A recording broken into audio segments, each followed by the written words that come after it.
Greetings, old school magic players, and welcome to the Four Horsemen.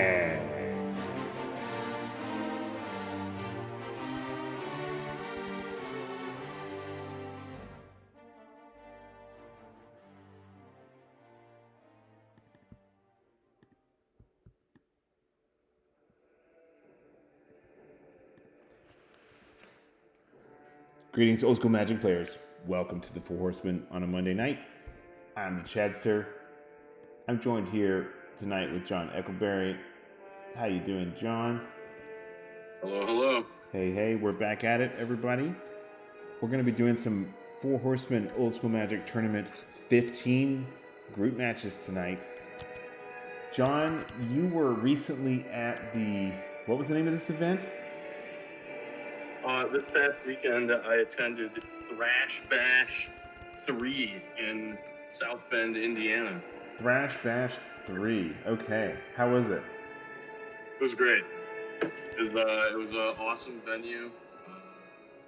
Great people, great food. It was a good time. Cool. The last in-person event I did was the SCG Con a couple years ago, and I'm very envious.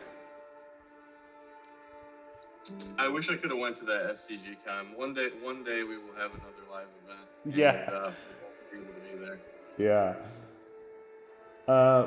For those of you who might be new to the channel, the Four Horsemen Old School Magic Group focuses on the original 4 expansions of Magic the Gathering, Arabian Nights, Antiquities, Legends, and the Dark. Check us out at fourhorsemanmagic.com and facebook.com/group/fourhorsemanmtg. Tournament 15 is underway now. We are in week 1. What is today, John? The 16th? 16th. Yeah. All right. We're a few days in. We got some great prizes for our top 8 players. And you can see some of the custom Magic comic artwork that we've integrated into some of our prizes. John, you did all of these, I think, right?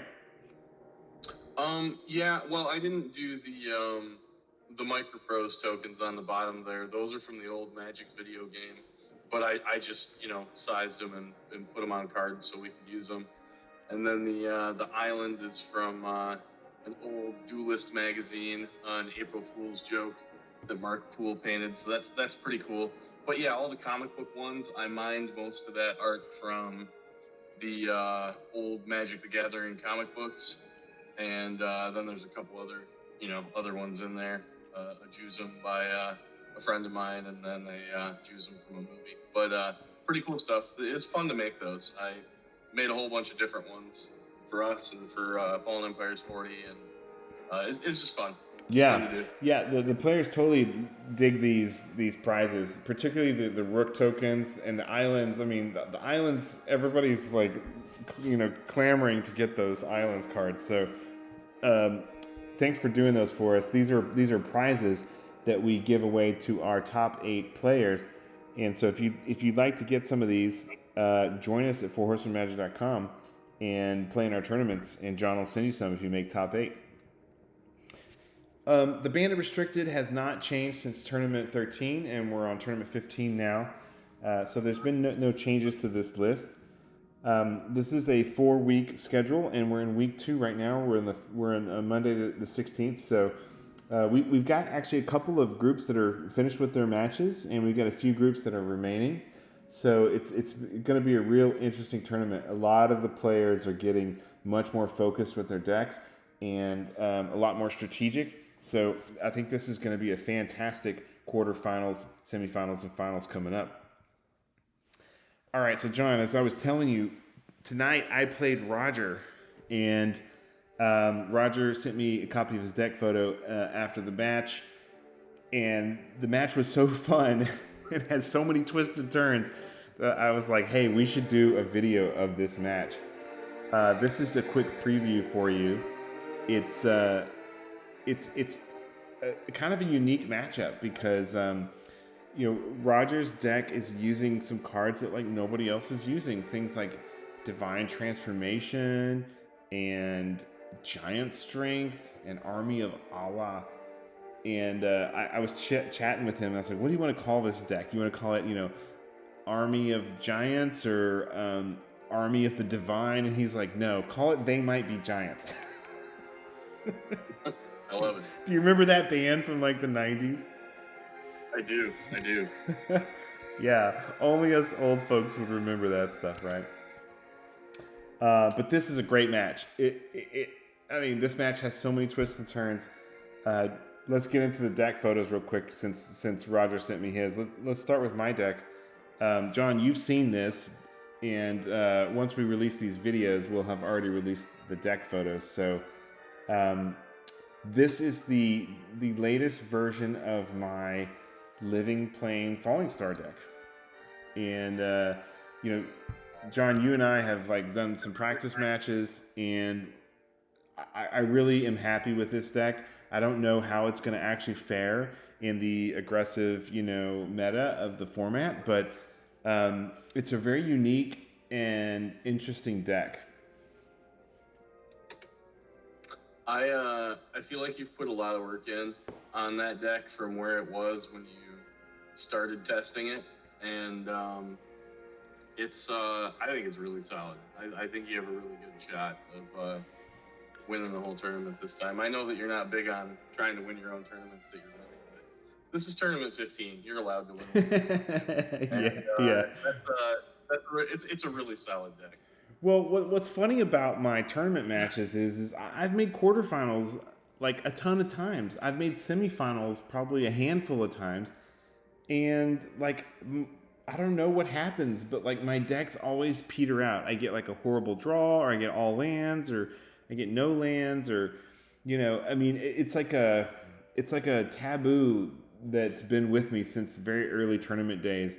I mean, going all the way back to tournament 2 or 3, I had this killer, Blood Moon deck with Fishers and Desert Twisters and Elves and Fellwar Stones, and it was it could play a Blood Moon on turn 3, and it just never came together. And whenever I would hit the quarterfinals or semifinals, the deck would just peter out. So hopefully this time around, the deck will remain solid, and we'll see how I can do. Absolutely. I really like the combos that you can assemble in here, but then it's you also have a plan B where you're beating their face in with pretty efficient creatures of the format that weren't there when in the initial version, but I think really make the deck a lot stronger to have the Avians and the Arnims and the Trikes, of course, are just a menace of this format, but they're good. Real strong, because you can attack them on multiple fronts. Sometimes you just can play a beatdown game. Sometimes you can play a combo game. You've got all this great red removal, and we've talked a lot about Falling Star and how powerful it is, and it just has not quite made it there yet on the scene in a deck that wins. But this could be the time. Yeah, that's true. It hasn't quite made it there, and as strong as it is, it hasn't shown up in any of the winning decks in the last several tournaments. But it's been popping up in deck photos all the way back since tournament 1, and the fact that it's not restricted and you can hit multiple targets with it, it's very, very, very powerful. And of course, in this particular combo, this deck is all about the Falling Star with the Living Plane, turning the opponent's creatures into lands, as well as my lands, and then trying to blow them all up with the Falling Star, dealing 3 damage to anything that you can flip it on. And of course, I've had to practice my flips, as Peter mentioned in some of the earlier videos. And it is hard. It's really, really hard to hit more than 3 or 4, and it's very difficult to hit 5 or 6. But if you line them up in a 6-pattern grid and you flip it perfect, you can hit 6 targets. Yeah, it's pretty gross. We had a lot of games in testing where, you just caught me off guard and were able to assemble the combo pretty quickly, and because you can do it as early as turn 6, I guess. because if you get a Fellwar Stone down earlier, maybe it's possible to do it on turn 5. I don't know, but you can play your Living Plane and then also follow it up with a Falling Star and blow up all their lands before they have a chance to really do anything. Yeah, you got to have 7 mana to do it. So you could do it on turn 5 or 6 if you got a couple of Fellwar Stones early, but it's very, very hard to bring the combo together. And,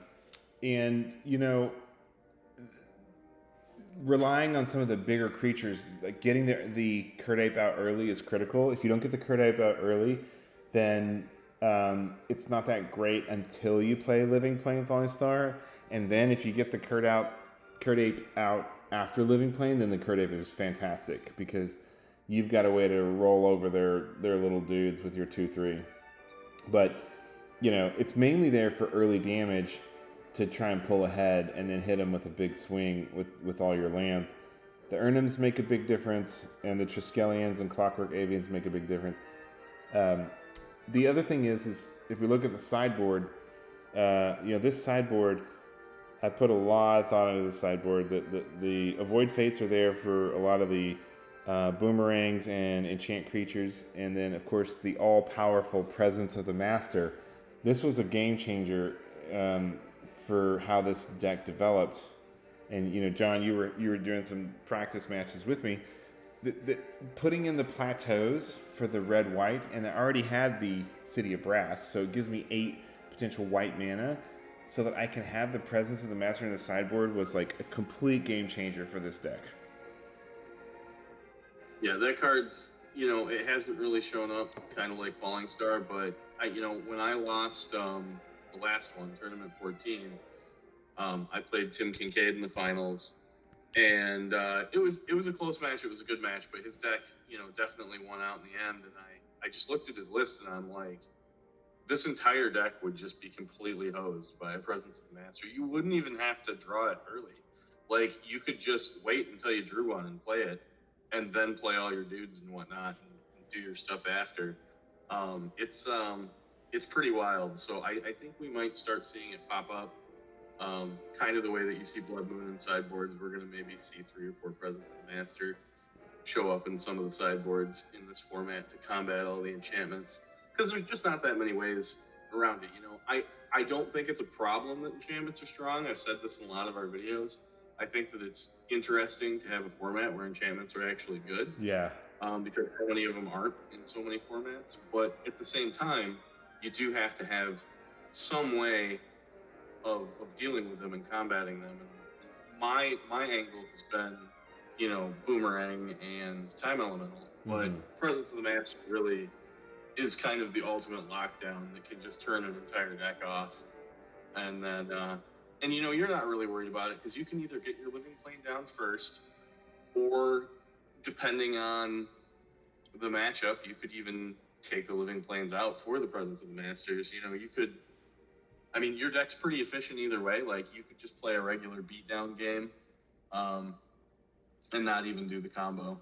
So you've got some options. Yeah. Well, and then the last thing is the Artifact Blast. What I found with this deck was Triskelion is the ultimate nemesis of this deck. So putting the 4 Artifact Blasts on my sideboard so I can just straight up counter Triskelions as they come down for 1 red is like the deal clincher. And this deck, I hope it does really well. I've done okay in the group matches so far. We're going to see a really cool game tonight between me and Roger that we're going to commentate on, and it's going to be, I think you're going to really enjoy it, John. Let's take a look at Roger's deck. Roger is playing a white and red deck. Roger has fiddled around with a lot of different versions of white decks, and what I found was when I first looked at this deck, I was like, what's going on here? But what I found was when playing Roger, I found that this deck is full of surprises. It's full of twists and turns. It's full of creative, kind of intricate little instants. There's tons of instants in this deck, and there's tons of cards that swing the game. And so I really want to give Roger credit for this They Might Be Giants deck. He's running, a Dust to Dust and Divine Offering, 4 Chain Lightnings, 4 Army of Allahs, think he's running 3 of the Giant Strength, 1 Jihad. He's got his cards laid out kind of weird. 4 planes, 1 Sir Chandelar, which that guy is absolutely huge. He's a 4/7. He's like almost impossible to kill. A couple of vultures, a couple of what is this? Enchantment removal. What's that card? Remove enchantment. Yeah. I don't think it's. I'll have to look it up to see the exact wording because there's the blue one that lets you move. Yeah, that's enchantment alteration. This one is actually remove enchantment. Yeah. Yeah. If you want to look it up on Gatherer real quick, but he's Roger is hip to what's going on in the meta, and he knows about all these, enchantment decks. Jalum Tome for what is that? Holy Light that gives -1/-1 to all non-white creatures. A single angelic voices. 2 Divine Transformation. That's a card we haven't seen hardly anybody play. The Moorish Cavalry, a couple of Preachers, couple of War Elephants, and then Pendelhaven, Hammerheim, Caracas, Strip Mine, Mishra's Factory, 4 City of Brass, some Plateaus, 4 Mountains, 4 Plains, and a Maze of Ith. Now, what's interesting, if you look at his sideboard, up there in the corner, you can kind of see it's a little cut off, but he's running 3 Presence of the Master, an extra Divine Offering, a couple of Blood Moons, 3 Active Volcanoes, a couple more Dust to Dust, Land's Edge, which is actually really good in case you run into Abyss or stuff like that, and an Angry Mob. Really kind of interesting choice of cards and lots of 2s and 3s of John. What are your thoughts on this red-white deck? I really like it. I over the summer we tested a whole bunch of different decks, and I was kind of determined to play something different than my usual, and I've kind of ended up on the same junk that I always play, which is a little bit disappointing, but I'll get something out the door for the next one. I've already ordered cards for it, but this was one of the directions I thought about going, either going mono white or going white red, and not necessarily playing Tax Edge, but maybe leaning into that and then having some kind of transformative sideboard or something. But this is really cool because I had kind of thought down this vein, and red white is just kind of a combination that I've liked to play in a lot of formats anyway. In fact, I played red white at Thrash Bash this last weekend.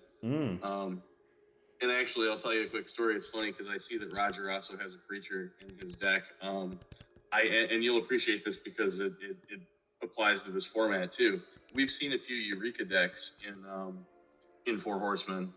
Going all the way back to the beginning. Yeah. And in round 2 of Thrash Bash, I played against Kyle Wells, another great player that I've met at a couple things, and he was on mono green Eureka, and so I draw a hand that doesn't have any colored mana, and I mull it.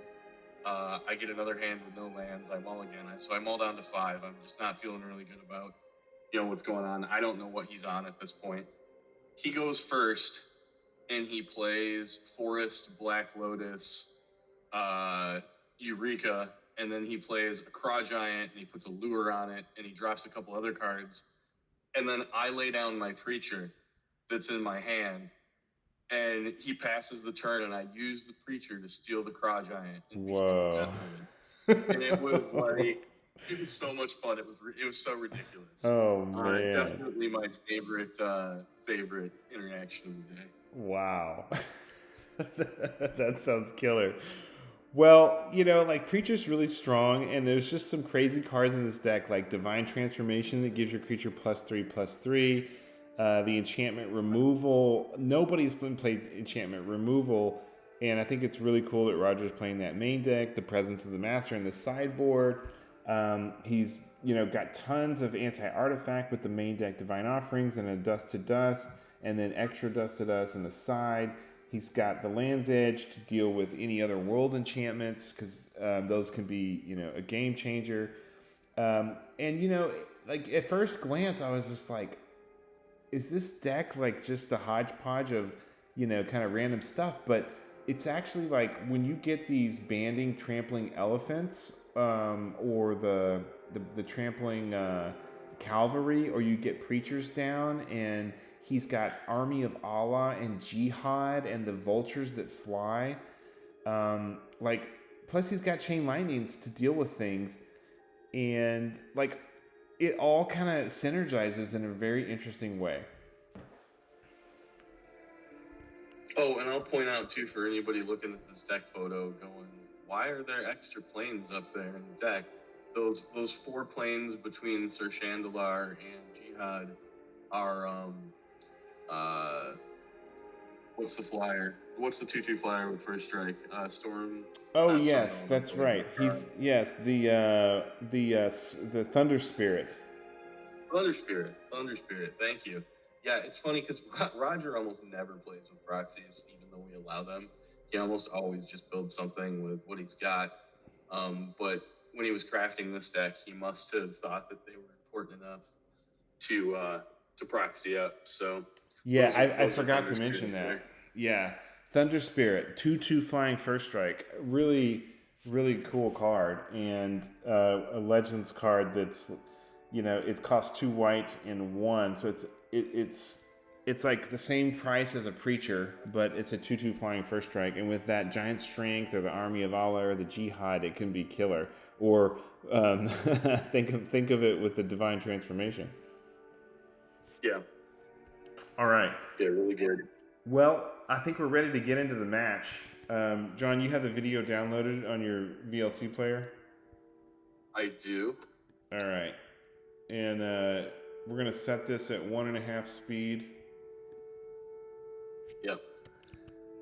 All right, let me know when you're ready. I'm ready. All right. On 3. 1, 2, 3. All right. I'm going to switch over to the match here. All right, so I'm on the left. Roger, aka Black Blade, is on the right.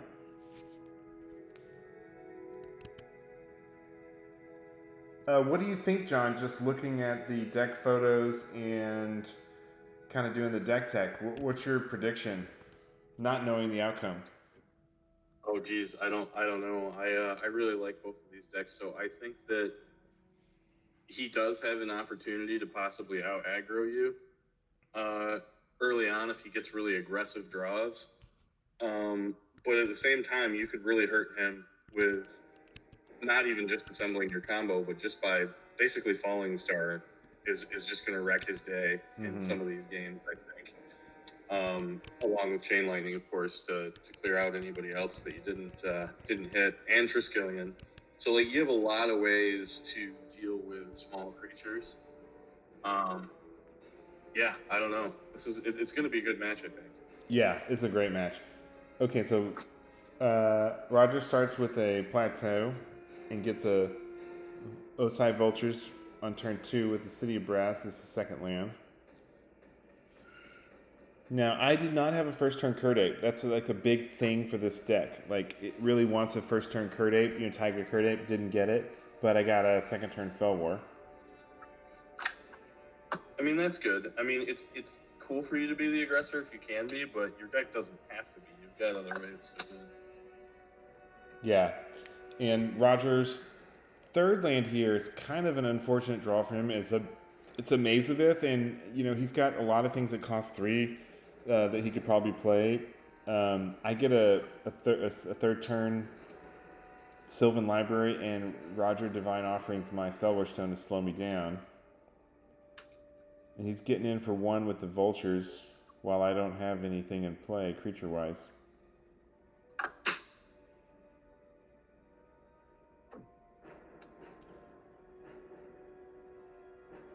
And Roger's taken a couple damage from his City of Brass, but he's gained it back with that Divine Offering from getting rid of my Fell War. Now, John, you and I have talked about this in some of our other commentary. I got an early factory here, which the early factory is like a huge deal in Four Horsemen. You know, if you don't have a crumble, as it is in many formats, but it's so strange. You know, we've got that card restricted, but if you draw it early, and they don't have an answer, sometimes it runs away. Yeah, I mean, if you don't have a crumble or a divine offering or some artifact kind of kill. instant artifact kill, it can be a real problem. So meanwhile, Roger's gotten in here for 7 damage or so on me with just the vulture, because I haven't had anything to block. And finally on turn 5, I get a Clockwork Avian, but he divine offerings it right away. And if you remember, John, I'm not running those. I'm not running my Void Fates main deck, so I tapped out to play the Clockwork, and boom, he's gone, and Roger gets 5 more life and is at 25. I mean, my Avians definitely eat divine offerings occasionally as well, but I just feel like that card's been. I mean, it has been very strong for me over multiple tournaments, so Yeah. I still like to see it. Yeah. And I like that you can slot it into really anything, given that it's colorless. Because you started on a 3-color build for this originally, and I really like the way that it got pared down to a more streamlined. It's mainly 2 colors with the splash of white for the presence. Yeah. You've got the splash for the presence of the master, but you're essentially playing a 2-color deck. Yeah. And there were things I liked about the 3-color build. I liked the black cards, but I think that this deck is just stronger. Mm-hmm. Well, here's a turn 6 Triskelion right there. Pop both of his dudes if you want to. Yeah, Triskelion is such a game changer. This card is so strong.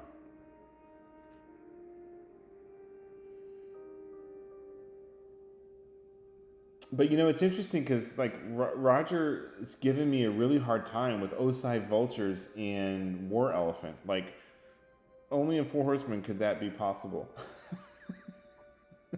Right? Yeah, he's really he's tried a lot of different angles on white and white weenie, and I think he's kind of perfected his game. And he's got the Maze of Ith too. He's got that Maze of Ith and a factory, so he's got some utility lands. If I block something, he can pull them, and he doesn't like it. He can pull them out of. He can pull them out, and they don't take combat damage. So, having that Maze of Ith right now is very, very, very strong. And he banded the factory and the elephant together, so it's like a 5/5 band. But can't you just kill the factory and kill the vultures and then block and kill the elephant all with that one trike? I could, and then he could just Maze of Ith the elephant and no damage to the elephant. But yeah, I'm just sitting here trying to think about what to do. Yeah, so I pick off the vultures there. And I think I've got some stuff in my hand where I don't want to lose my Triskelion, and I don't know if he'll Maze of Ith him or not. And I think I've got some Chain Lightnings or something in my hand, and I'm thinking, all right, I can take a little bit of damage here. And so he actually ends up Maze of Ithing his factory after the damage step. So that way he can have a blocker with his factory if he needs it, which is really smart. But I'm really low on life here. I'm at 7 and he's at 24.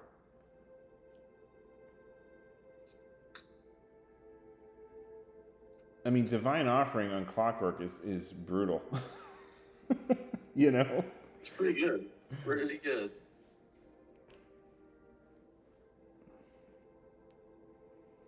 So I got plenty of mana here. I got a factory. I got a Sylvan Library. I got a Triskelion. But I'm and he's got a factory and a Maze of Ith and an elephant, and I'm struggling to. I'm at such low life here from all the beatdown from the early Vulture. Yeah. But here comes another trick? No, another Clockwork. Clockwork number 2. Yeah, it's so good. It's just kind of the Singer, the Sarah of the format. Big flyer.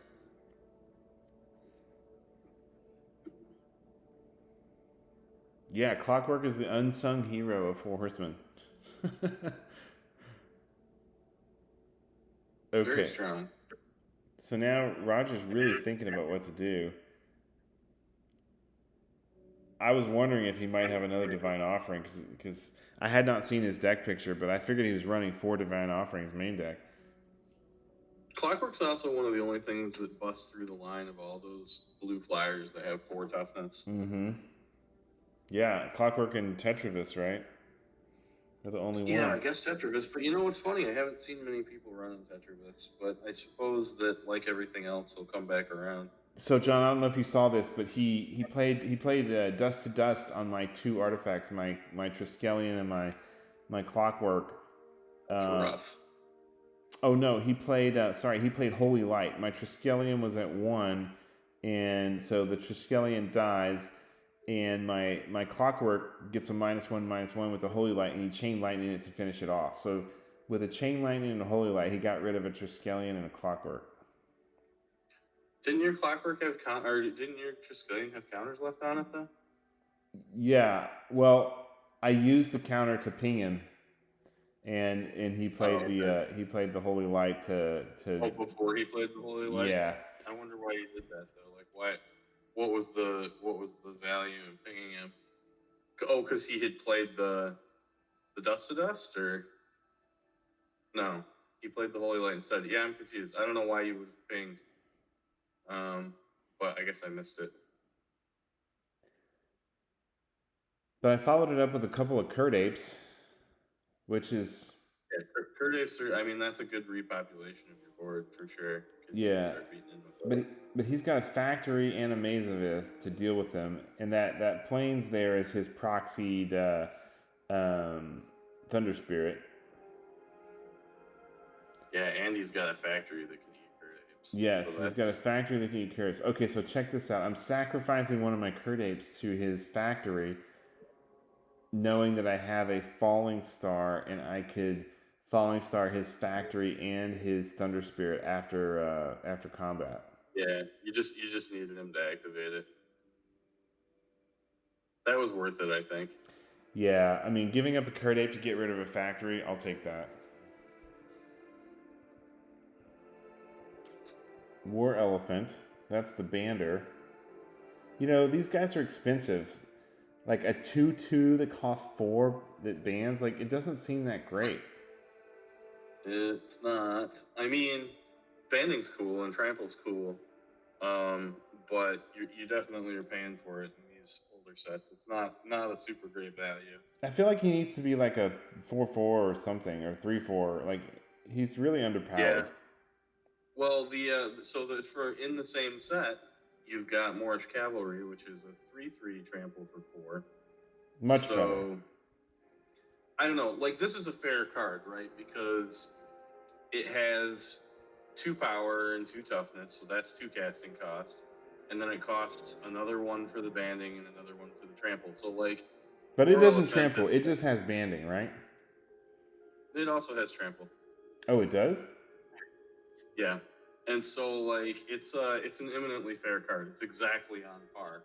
I mean, it'd be nice if it was above curve and if it was like 1 less mana, but seems like it should be like a 2/3 or a 3/4 or something.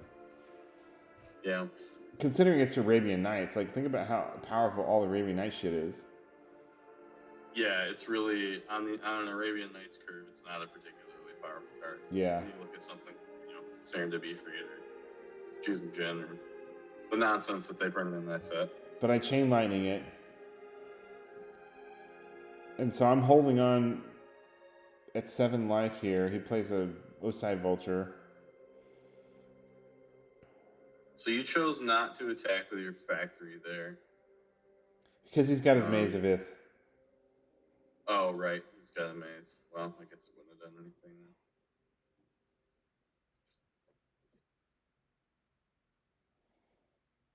then. Oh, another Chain Lightning. That's like a godsend. Dang. Okay, is that like my 2nd or 3rd chain? If I didn't have that Chain Lightning, I think it would have been game over, because I don't think I could have done anything about that Vulture for a long time.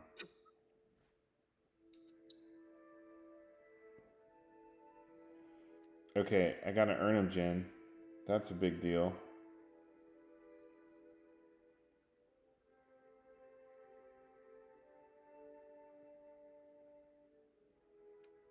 Yeah, I mean, Ermjing can completely turn the game around. I mean, he does have the maze still. And he's So at 20. he's a little, And the thing about the yeah. Ermjing is like somebody's gonna get, if he drops another vulture or one of his 2/2 Thunder Spirit flying first strikers, like they get not only they flying but they get forest walk. So the Erhnam does have a drawback that's relevant, but with the factory, I'm able to get in with a little damage, so I get in for 2. So he's at 20. I'm at 4. I finally get him for. No, he was. What was he at?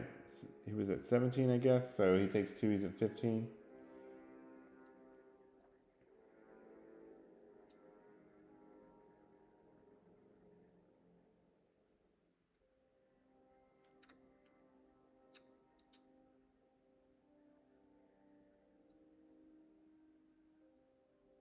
All right, so I'm coming in with the factory and the Erhnam again.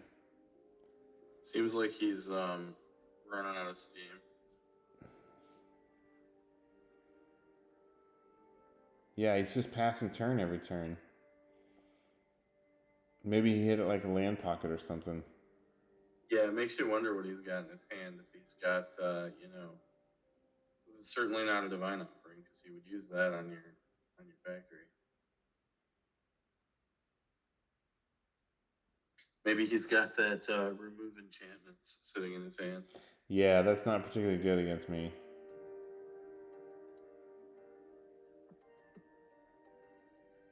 Really good against a bunch of other decks, though. Yeah, I mean, I think it's a neat card. I just generally like seeing cards like that see play in this format that you don't really see played anywhere else. Okay, so that's his Proxy Thunder Spirit coming out.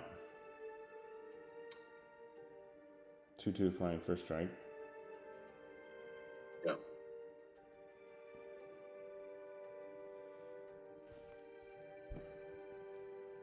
The thing is he's running Chain Lightnings as well. So like I'm at 4 life, and he can block the factory now with his 2/2 first strike, and he can Maze Vith the Erhnam. So that just completely shuts me down. Yeah.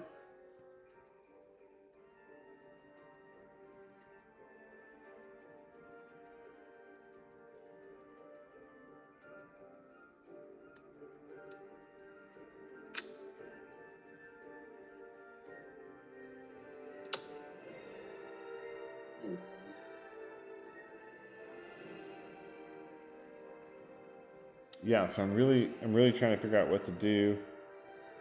I can't attack because that Thunder Spirit first striking will kill off my factory. The Maze of Ith will deal with my Erhnam. So, and also that Thunder Spirit has Forest Walk as well as flying. So if he comes in and hits me for 2 in the air and then chain lightnings me, it's over. Ah, look at this. Triskelion coming down. Nice. Makes it feel a little hopeless for him, I think. Because you're already ahead, and once you get that out, I mean. All right, so now I can kill the.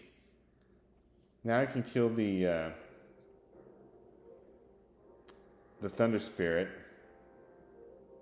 It makes me happy every time I see you playing with those old glass beads. Yeah. It's an old school thing. Yeah, those are from my original Magic box set from all the way back when. Yeah, the 4th edition gift box was the very first product that I bought. And it had those little glass beads in it. Mm-hmm. I still have them.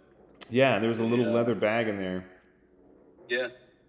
I don't think I have that. The cards that came in that box or the box, but I have the glass beads. I think it came with 2 starter decks and like a couple of. I think it came with 2 starter decks and like a couple of boosters or something like that. Yeah, they were just like 40 card decks or something, and yeah, there might have been a booster in there. I can't remember.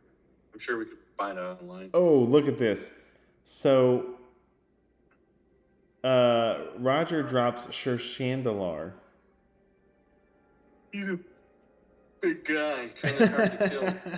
You're gonna have to give it Forest Walk every turn. Yes, I have to give him Forest Walk, and he's a 4/7, and he's got a Maze of it. And you're at 4 life. And I'm at 4 life. Bad for you. This is really bad for me. This is really, really, really bad. Like, and I've got like I've got 3 cards in hand, so I play a plateau. Now, if I remember correctly, I've got some instants in my hand, but I'm just like, oh shit! If I don't kill him this turn, then I'm dead because he forest walks with Sir Chandelar, and Sir Chandelar is a 4/7, and I can't deal with a 7 defense, even if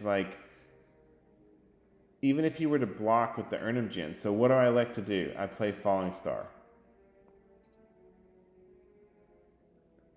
Okay, so a falling star and a chain lightning and your final token off of your that would kill the Sir Chandelar. So I just or just using the falling star. Yeah. So just I tap his guy with the falling star. He's taking 3 damage. I attack. I can get in for 2 with the Triskelion and 2 with the factory. So now it's 4-5. I'm at 4. Roger's at 5. Triskelion's got 1 counter. Sir Chandelar is a 4/7. So, and he's Forest Walk because of my Ernem. And now it's Roger's turn. Now, what do you predict is going to happen here, John? Oh my God! Well, I mean, you didn't have the chain lightning for it. So I didn't. I didn't have it. I got 2 cards in hand. I think. No, I got 3 cards in hand. You can see my dice over there. The blue dice, 3. Yeah. You don't have boomerangs. You don't have. I don't know what you have in your main deck that can keep you alive, but you haven't scooped, so you've got something. Okay, so he just put giant strength on Sir Chandelar. Oh my God. Okay, so Sir Chandelar is now Sir Sir Chandelar is a 6/9. All right, so here I am. I'm going to try and I shoot him for 1 with my Triskelion, and I'm going to try and crumble my Triskelion to gain 6 life. So to try to get me to 10. You do have an out. So it's funny, I was thinking that you didn't have Divine Offerings to do that, but you do have Crumbles to be able to do that. Right. But look at Roger. Army of Allah.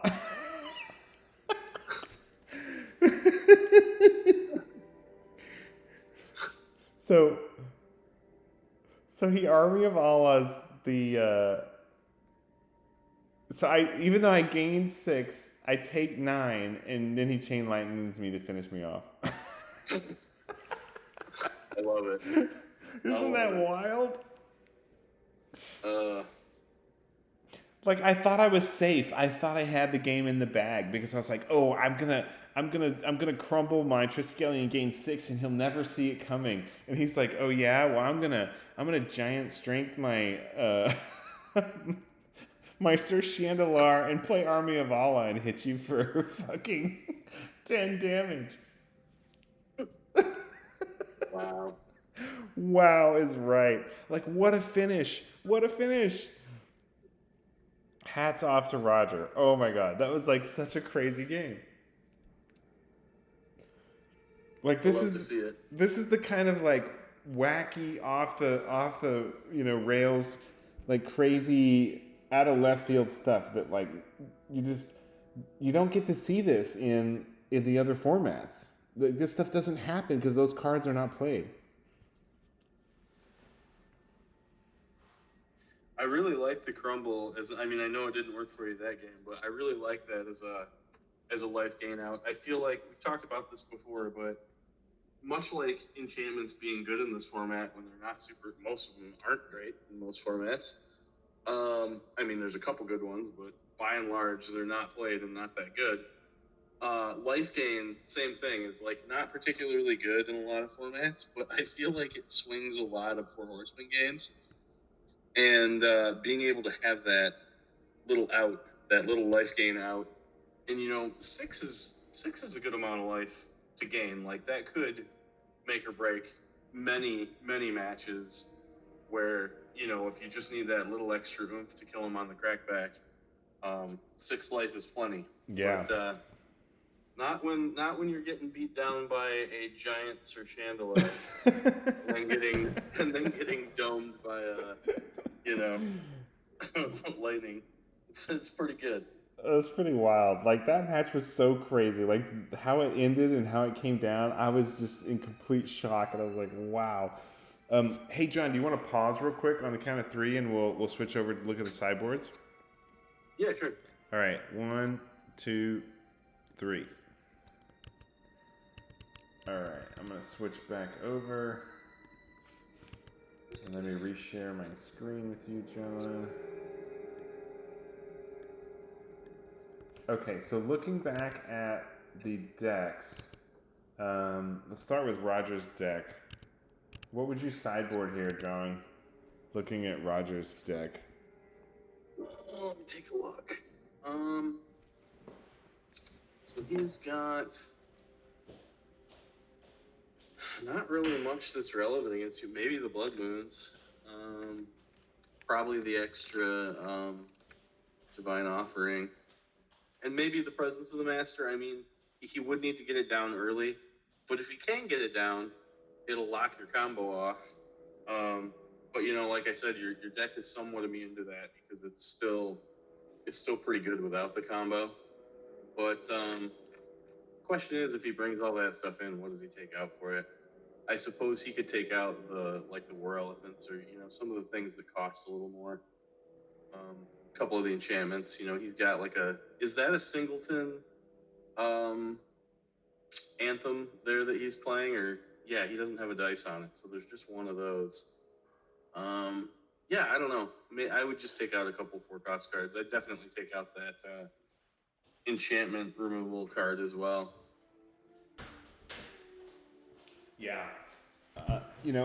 I think that he's definitely got to put in his Divine Offering, and I don't think the Blood Moons really help him. I would do the Divine Offering and maybe one extra Dust to Dust, and I would take out those remove enchantments, and maybe, I don't know. Guess he's got to leave in the Holy Lights. Of course, he didn't see my living plane in game 1, so not sure. For me, at first I was not going to sideboard anything, but I reconsidered it, and I was like, well, his Divine Offerings really made a huge difference in game 1, so my Avoid Fates would be great against those Divine Offerings. So what I ended up doing is I sideboarded out my 4 Felwar Stones, and I put in the 4 Avoid Fates, and I took out one Living Plane, and I put in 1 Clockwork Avian. Okay. So you actually upped your Clockwork Avian count. That's interesting. Yeah, and that was a big debate for me with this deck. You've seen different versions of this. An earlier version had 4 Clockwork Avians and 2 Crumbles. And I ended up settling on this version that had 3 Crumbles in the main and 3 Clockwork Avians with 1 Clockwork in the sideboard. And that's because what I found was if an opponent had Felwar Stones or Triskelion or Ivory Tower or any of these, even like Jaloom Tome sometimes, it allowed them to kind of have ways to deal with especially Triskelion. Like, I can't play Living Plane if Triskelion's in play. So, yeah, it sucks that they gain life, but if I crumble it, then it's gone.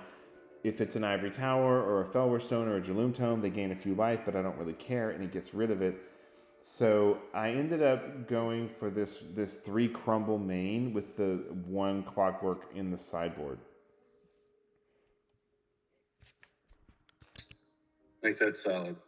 All right, let's go back to the match. And let me get the OBS. All right, John, on the count of 3. 1, 2, 3. All right, so we're back. Let's step away for just a second while you guys are sideboarding. Okay.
Okay, so I ended up sideboarding after all, and like I said, I put in the 4 Void Fates and the 1 extra Clockwork. I took out a Living Plane and put in, and took out the 4 Fell Wars and put in the Void Fates and the extra Clockwork.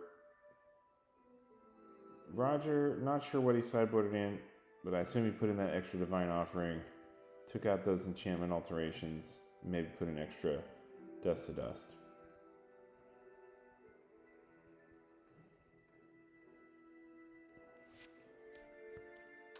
All right, here we go. Game 2.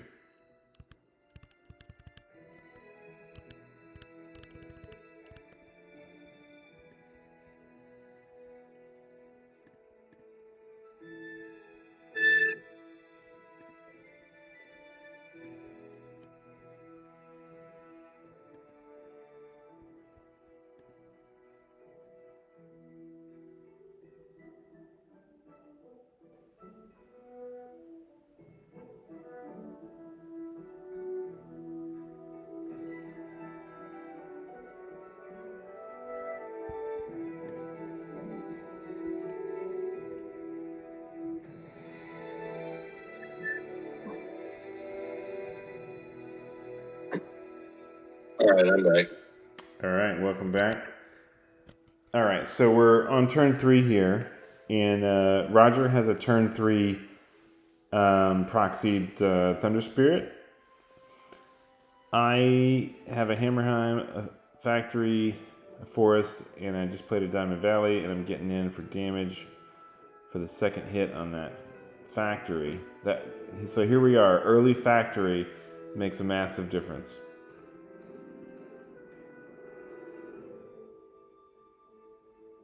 And I'm thinking about playing an Urnham Djinn, and then I decide to just attack with the Factory, which is kind of funny. I'm like, I think I should play Urnham Djinn here.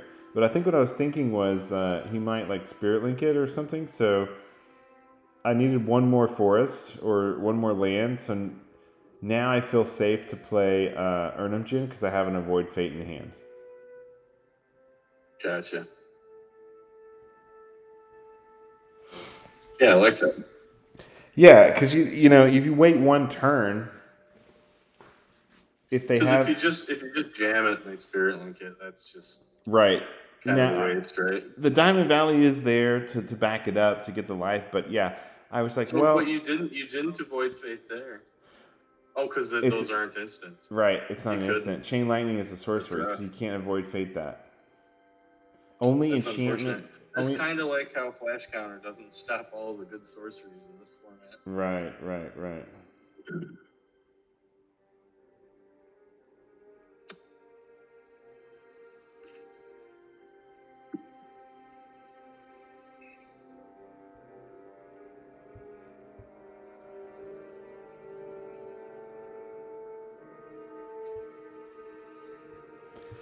Okay, so here comes the elephants again, and he's got the giant strength of the elephants. So suddenly the elephants are a 5/5 trample. It's like 4/4, but they're still a pretty. Oh, a 4/4 trample. Those guys are not 3/3s? For sure. No, they're just 2/2s. Okay. 2/2 banding trample. You know what else is interesting about that card? The artist that did that card, that's the only card she did. Huh. So I don't know if she just like knew somebody or, I don't know. Well, here I come with the Clockwork again. Notice I'm leaving my 1 green up to avoid Fate if he tries to Divine Offering. Mm-hmm. I was just saying, notice I'm leaving my forest up in case he tries to Divine Offering so I can crumble, or so I can avoid Fate on that. I'm being very careful with my stuff. We would definitely trade a Vultures and a Chain Lightning for the Clockwork if he could, but that would require you blocking, so I don't know that it would bother. Oh, he's going to ban them. Yeah, he's banning them. All right, and there's the... Banning is so good. Yeah, banning is really good. All right, there's the Proxy Thunder Spirit coming down. So I'm at 16, he's at 11. So I'm a little bit ahead here because of the early Factory damage.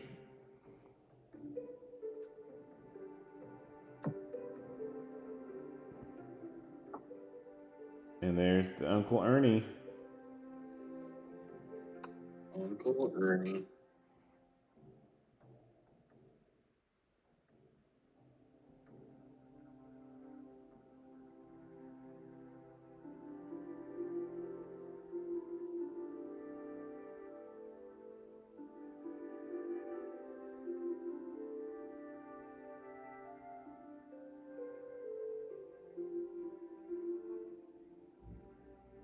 You're gonna laugh at my deck for next month. I'm not gonna tell you what it is until you play against it. It's pretty funny. Ah, okay. Well, wait a minute. Is next month going to be singleton or regular? Oh, well, the next time we do a regular one. I haven't built a singleton deck yet, but yeah. Is that what you want to do, the spice event next? Oh, I don't know, man. Like, I don't know if we should just do another regular Four Horsemen, or I think it depends on like what ends up happening. If like these enchantment control decks end up crushing and dominating in this tournament, I think we're gonna have to look at the ban of restricted. I think Drop of Honey is gonna have to be restricted. Maybe. I mean, it's kind of like how we allowed Mana Drain for so long. I like seeing Drop of Honey see play, but it is pretty annoying. I mean, you can play around it, but I don't know. It's kind of impressive when they can have 4 copies of it and then have, other enchantments on top. That's what it is. It's not the 4 drops of honey by itself. It's when you're running 24 enchantments and 4 of them are drops of honey and 20 of them are other enchantments that get rid of creatures, Okay, so he's got the vultures with a counter because my clockwork died. I've got the Urnum. I've got to give his dude Forest Walk. He's got a Strip Mine. He's got the 2/2 flying First Strike. Like, Roger's got a lot of things going on over here. But I'm at 20 and he's at 11. Okay, another Vultures comes down.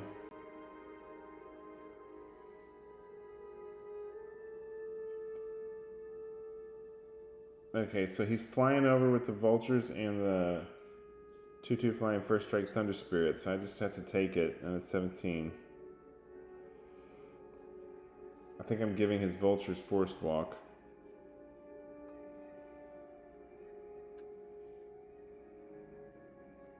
One thing I have to say is I'm really happy with the mana base of this deck. Like, running the 23 lands and the 4 Felwer Stones is a really solid mana base.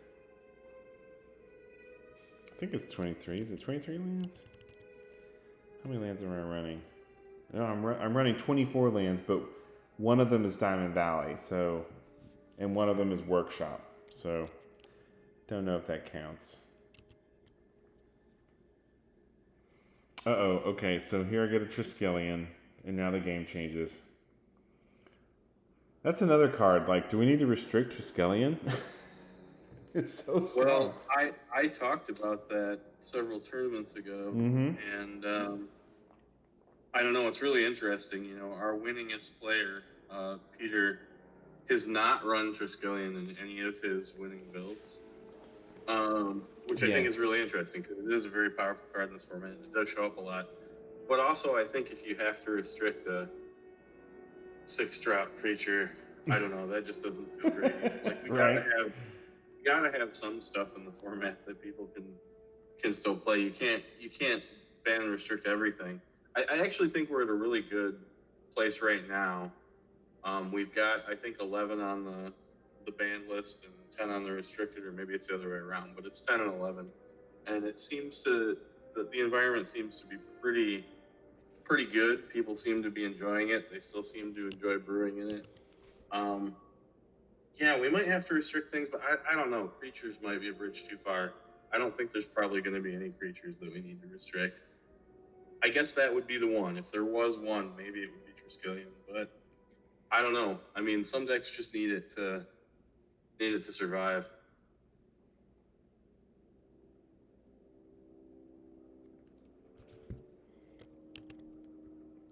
All right, so he's coming in with his giant strength elephant for 4 and his 2/2 flying First Striker.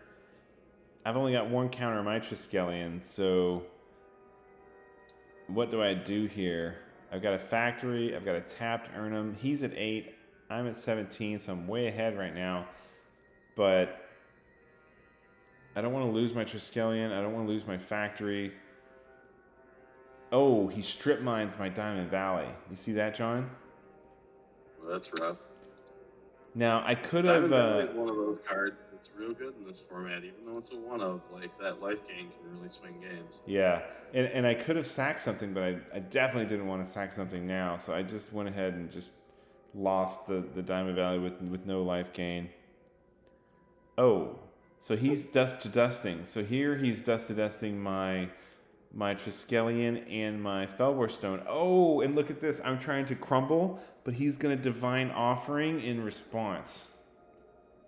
Oh, so he gets the life instead of you. So he gains 6 off the Triskelion, and I don't gain it. So he goes to 12. I go down to 11, taking the damage from that hit. And now often when you see that, the Triskelion just, you have it kill itself so that doesn't happen. But he shrewdly waited until all the counters were gone. Yes. And then gotcha. Yeah, because it had one counter on it, but he dust to dusted it, so I'll pop the counter, and then afterwards he did the dust to dust, and then I tried to crumble, and he Divine Offerings. So it really worked out in his favor. Very, very tricky set of instance there.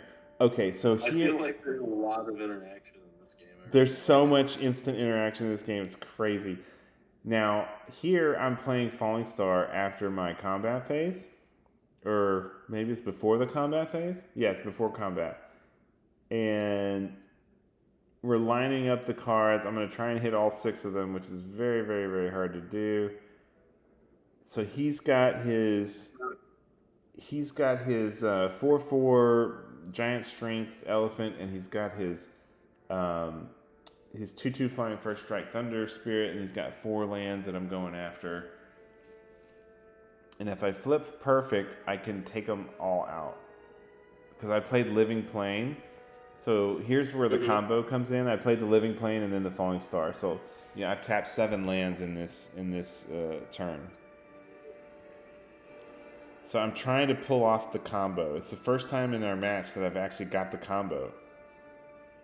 And I got to hit it like that I got to hit it right in the middle to hit all 6 of them. Right. So I only hit 4. I missed the 2.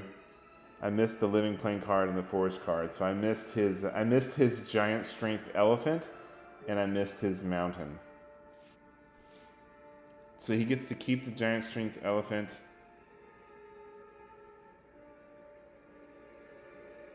Still though, I mean, that's pretty critical. It's brutal. It's brutal. And yeah, I'm wondering if Falling Star needs to be restricted too. I don't know.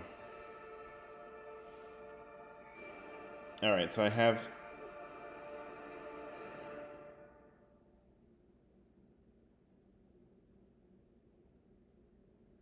Yeah, so I've got 7 mana tapped, and I got the Hammerheim as my 1 land that I didn't use, and I think I just passed turn here. But that's the first time, we've gone through 2 matches, and all the way, this match is going on for a while. This is the problem with these combo decks, John. Look at this. I didn't get my combo once the entire first match, and it's very, very late game in this match. Yeah, and it's still devastating when it happens. I mean, anytime you can nuke somebody's mana base, it's really. So it's funny, when I was at Thrash Bash, in round 3 I played against a raiding party deck that just played a bunch of orcs and raiding parties. It's Fallen Empire's card where you can sack an orc to destroy all planes, and you can't disenchant it because the enchantment itself has pro-white. And then he also had magical hack so that he could change the land on the raiding party to any land he wants. So basically he can destroy all islands or all forests, whatever. But I was already playing white, so it was just good against me naturally. And that was really tough to play around. And I ended up going 1-2 against it, and then I sit down for round 4, and I play against that same combo again. I managed to win in round 4, but I was like, my God, there's 40 guys here and there's 2 raiding party decks. This is wild. Wow. Well, here I'm coming in with the Urnum, the factory, and all my lands. Now, what Roger's talking about here is he has 3 lands. He played a City of Brass, but because of Living Plane, he can't tap it. So he has he told me later that he has a Holy Light in his hand, which is an instant. Do you remember what Holy Light does? Yeah, -1/-1 to everything. So he could have just there it goes. He could have nuked all my lands with that Holy Light. The only reason he couldn't play it is because Living Plane prevents you from tapping your land the first turn it comes into play. So yeah, it totally hoses you. Like, not only do you blow away a whole bunch of their lands, but basically it freezes them out an extra turn as well, because every time they draw a land and play it, they can't tap it for mana because it has summoning sets. right. Like, that really screwed me up when I was playing against that deck in testing. Yeah. Yeah, so, looking back at these... Forward Stone is really important against your deck, I feel. It really is, and that's why those crumbles, that's why I decided to do the 3 main deck crumbles, because if an opponent has Fellwar Stone, or Triskelion, or Ivory Tower, or something like that, it really messes with my Living Plane Falling Star combo. I don't know what Roger can sideboard here to combat me, but he does have the Presence of the Master, and if he puts the Presence of the Master in his deck and takes out his enchantments, he can stop me from playing Living Plane. Yeah, and then it'll just make it a fair game where you just play creature and creature, which you could still win that game, but it would stop it from the combo from going off and destroying all his lands, which probably is preferable for him. Yeah, I mean, he has to take out the Angelic Voices, the 2 Divine Transformation, and the 2 Giant Strength. So he'd have to take out 5 enchantment cards and put in those 3 Presence of the Master, and then he could put in the extra Divine Offering and the Dust to Dust. And, maybe it would make it a little more balanced. But he can stop my combo by playing Presence of the Master, which is actually really good. Yeah.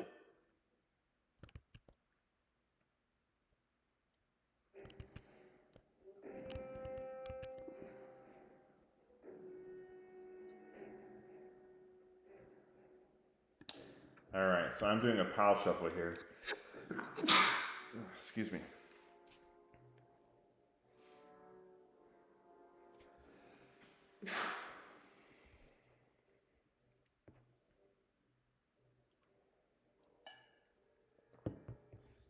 Okay, so we've got a 1-1 game here.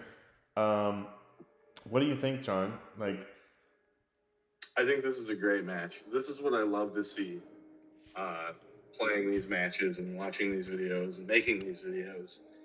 I love the interaction. I love the back and forth. It's anybody's game. I'm really interested to see what you guys changed for game 3 for your sideboards and how it all shakes out. Yeah. Well, for me, I was just thinking okay, I got to have my Avoid Fates in there for the Divine Offerings. That was my main thing. And I felt like, the Fellwar Stones help me accelerate, but I don't need them. And so I pulled out those Fellwar Stones. And since my combo feels very slow against Roger, I know I need all of my Falling Stars, but I took out one of the Living Planes. And I just went with that, to try to be able to dance Avoid Fate around his Divine Offerings was my only hope. It's just really interesting because Roger's deck doesn't seem that aggressive, but it has so many instants and so many ways to pump his creatures between the Jihads and the Army of Allah and the Giant Strengths and the Divine Transformation. He's also running the Angelic Voices, which give all white creatures and artifact creatures +1, so that he controls. And then he's got, the preachers where if I drop stuff, he can steal them. The preachers haven't really come into play. We haven't seen them. Like, he's not drawing them. But, like, if I get an Urnham down and he gets a preacher, he can take it, So I got to be careful about only playing one creature. I need to be able to play, like, a Curd Ape and an Urnham kind of thing. Right.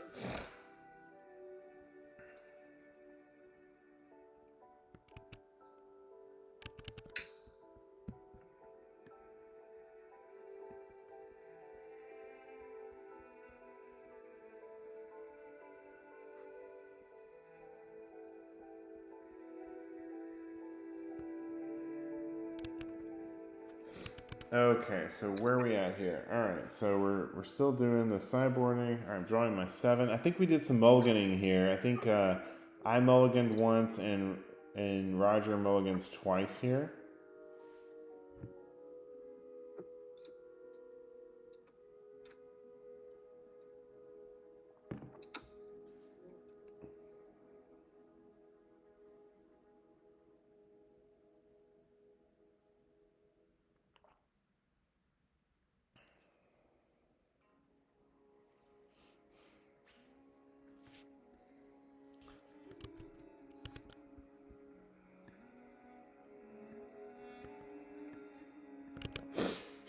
All right, so Roger's on the play, drops some planes.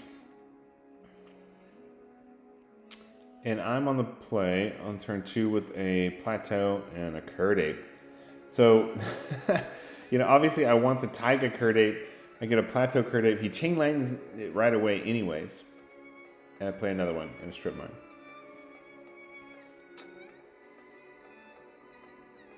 Alright, so he plays a turn 3 O-side Vulture.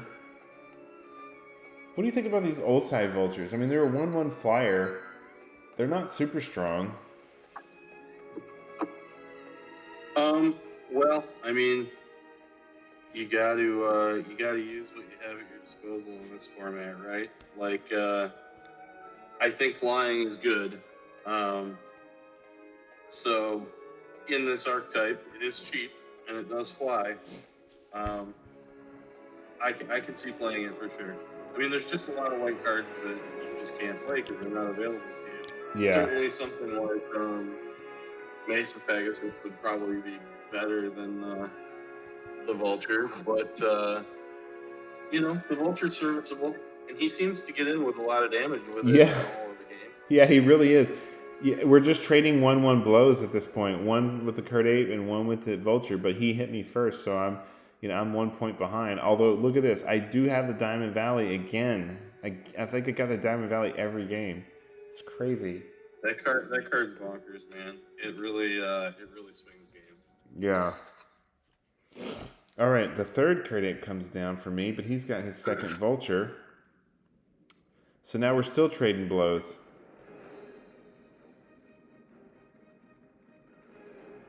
Oh, okay. Fourth turn, Elephant. So that's the 2/2 Trampler, right? Yep, that's the 2/2 Trampler, banding trample. Oh no! The Falling Star. See, this is why Falling Star is so busted. It's like, well, it's a little disheartening. You're racing, and then you're just like, oh, just blow your whole board away. But it's not that much different than if something like Earthquake. Like, obviously those flyers would be immune to Earthquake in this instance, but having sweepers. There's just not that many of them. Yeah, it's the only one. And I missed. I don't know if you saw that, but I missed. I got one Vulture and his Elephant, and I missed the other one. I didn't even hit all 3, so I screwed up my flip. It's our little chaos orb effect. Also, it has my favorite line on Gather of any ruling of any card. It says, "It must flip like a coin and not like a frisbee." It's amazing. It must flip like a coin and not like a frisbee. When do you flip a frisbee? Right? That's so ridiculous. That's funny. Oh, now look at this. Divine Transformation on the Vultures. Holy crap. So suddenly his 1/1 flying vultures are a Sarah Angel, a 4/4 or whatever. Like, yeah, and Divine Transformation is one of those cards as a kid that I always liked and played at the kitchen table and wanted to be good, and certainly it can be, but there's such a fear of getting 2-for-1s. But in this format, it's a lot harder to remove something like that. You can't really remove the enchantment, and you don't really have anything in your deck that can kill a 4/4. so look at this. So I had to flip a falling star on it and chain lightning to get rid of it. That was my only hope. Otherwise, it would have been game. Oh man. Like, think about that. So it would have been game over. Like, yeah. that's so lucky of me. So lucky. So you end up just straight up 2-for-2, which is pretty fair, but it does kind of screw him because he was. Yeah, he was gonna that win. would have I like would've ended the won. game. He was Like, gonna I would win have. with that. Yeah, it would have been game over right there, and that was just so lucky because we're so close in life. I was at 8, he was at 9. But now he's got a 2/2, and you've got 2 2/3s. That's like really. Ugh, yeah, that's rough. for him. He is running green in his deck. He's running City of Brass and Pendlehavens. I feel like he should be running Urnhams in there. Yeah, maybe. I mean, Urnham's hard to pass up. 4/5 is. So look at my hand: Urnham, Void Fate, Sylvan, Crumble, and Triskelion. Like, I had a killer hand anyway. Roger's always in such a good mood. I love playing against him. Yeah, it was a lot of fun. Like, particularly those first 2 games were, I mean, even this game, they had a lot of instants, a lot of, like, this crumbling, Divine Offering, this back and forth. I never got to use any of my Avoid Fates at all. All right, so that was a group match that we played tonight from Four Horsemen Tournament 15. They Might Be Giants versus Living Plain Falling Star. Thanks for joining us, and John, thanks for commentating with us. Hopefully you guys are checking out these matches and telling your friends, and we'll see you guys next time. Good night. Good night, everybody.